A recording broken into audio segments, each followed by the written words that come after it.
देखो ये सवाल भी है हम लोग के पास, ठीक है। कांस्टेंट वॉल या कांस्टेंट हीट फ्लक्स में ही भेज रहा है, ठीक है। Air is heated as it flows with a velocity of 12 metre per second, ठीक है।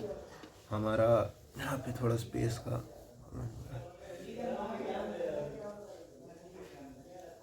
एक minute. Is heated as it flows at a velocity of 12 metre per second, ठीक है।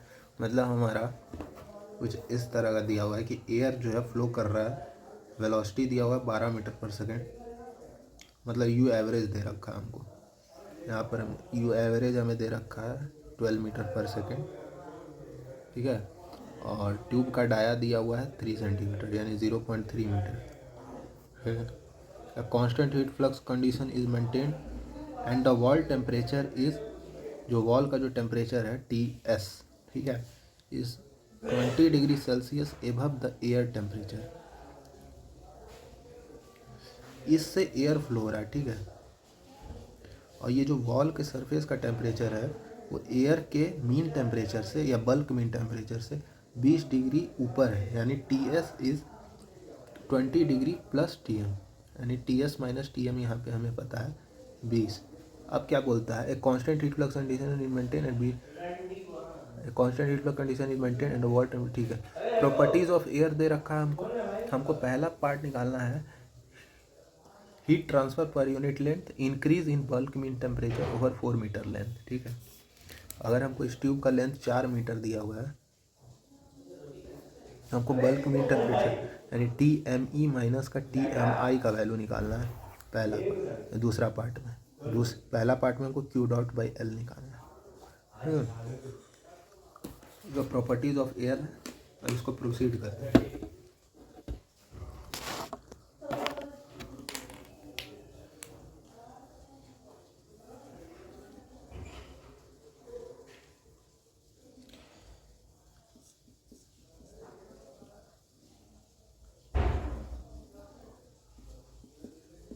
यू एवरेज दे रखा हमको 12 और एक इन्फॉर्मेशन और दे रखा है TS माइनस का TM इज इक्वल्स टू 20, ठीक है। अपने को निकालना है Q डॉट।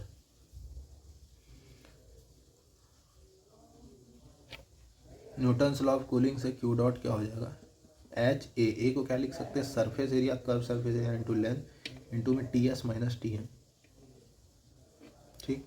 ये Q डॉट पर यूनिट लेंथ आ जाएगा नीचे। हमको पाई पता है, D पता है, ये पता है, H नहीं पता है।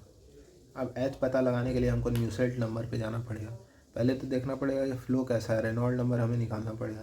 तो उसके लिए हमें क्या क्या इन्फॉर्मेशन दिया हुआ है, वेलोसिटी दे रखा है, और ठीक है। तो हम निकालेंगे यहाँ से rho u average into D upon nu से, अगर हम इसे रो का वैल्यू रख देंगे, रो का वैल्यू यहाँ दे रखा है इसने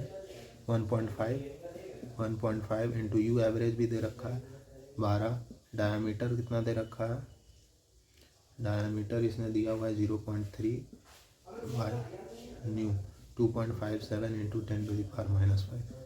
यहाँ से रेनॉल्ड नंबर का वैल्यू कितना है, it is coming out to be 2111.67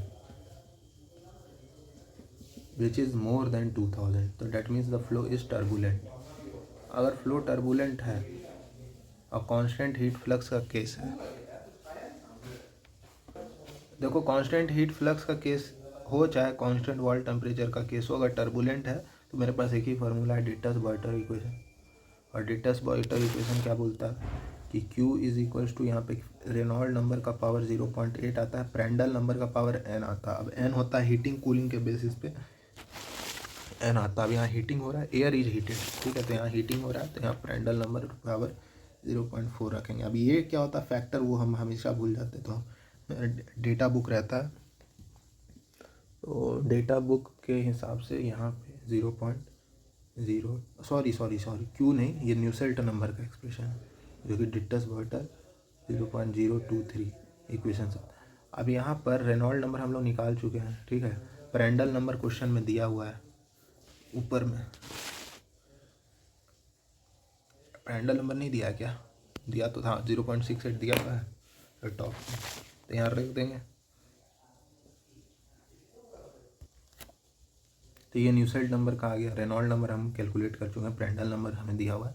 यहाँ से HD/KF से हम H निकाल लेंगे और H एक बार निकल के यहाँ पुट कर देंगे तो Q डॉट पर यूनिट लेंथ हमको आ गया।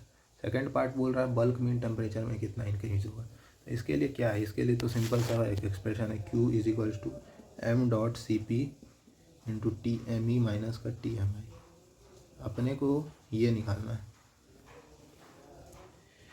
हाँ, और हमने यहाँ से हीट ट्रांसफ़र पर यूनिट लेंथ निकाल रखा है।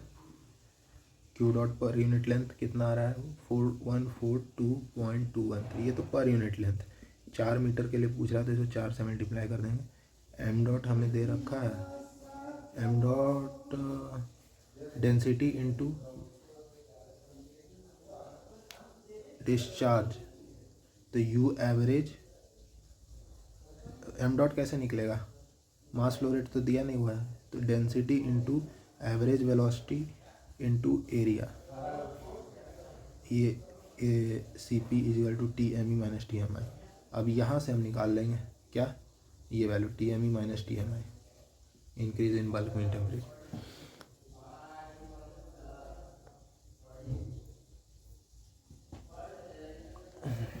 तो ये आ जाएगा 43.85।